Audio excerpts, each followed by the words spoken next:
अगर आप एक साइंस स्टूडेंट हैं तो आपको यंग्स डबल स्लिट एक्सपेरिमेंट के बारे में जानना जरूरी है। लाइट इतनी मिस्टीरियस क्यों है, ये समझने के लिए ये बहुत जरूरी है।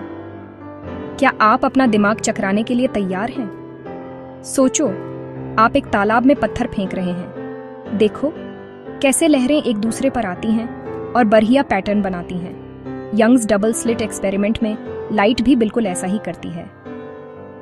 1801 में थॉमस यंग ने दो पतली स्लिट्स S1 और S2 से लाइट की एक बीम को चमकाया। दोनों स्लिट्स से निकलने वाली लाइट वेव्स एक स्क्रीन पर मिली और जहां वे एक दूसरे पर आईं, उन्होंने ब्राइट और डार्क बैंड्स बनाए जिन्हें इंटरफेरेंस फ्रिंज कहा जाता है।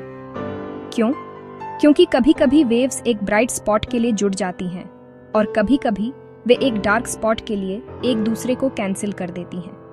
इस एक्सपेरिमेंट ने साबित किया कि लाइट सिर्फ पार्टिकल्स नहीं है, इसमें वेव पावर भी है।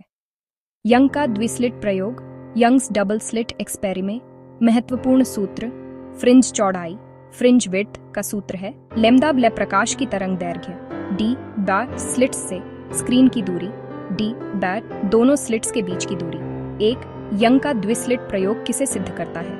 प्रकाश का तरंग स्वरूप। दो द्विस्लिट प्रयोग में किस घटना का अवलोकन होता है? व्यतिकरण, इंटरफेरेंस। 3 अधिकतम तीव्रता कब होती है? पथांतर, एडजस्ट NL। 4 न्यूनतम तीव्रता कब होती है? पथांतर, एडजस्ट 2n+1/2। 5 फ्रिंज चौड़ाई का सूत्र क्या है? B आड LDD।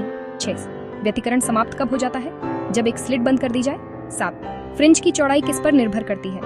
L, D और D पर। 8 व्यतिकरण में कौन सी तरंगे आवश्यक हैं? समरूप और सुसंगत तरंगे। 9 फ्रिंज पैटर्न किस प्रकार होता है?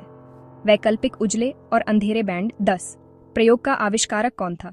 Thomas young. यही रेनबो, सोप बबल्स और आपके अगले साइंस टेस्ट के पीछे का जादू है।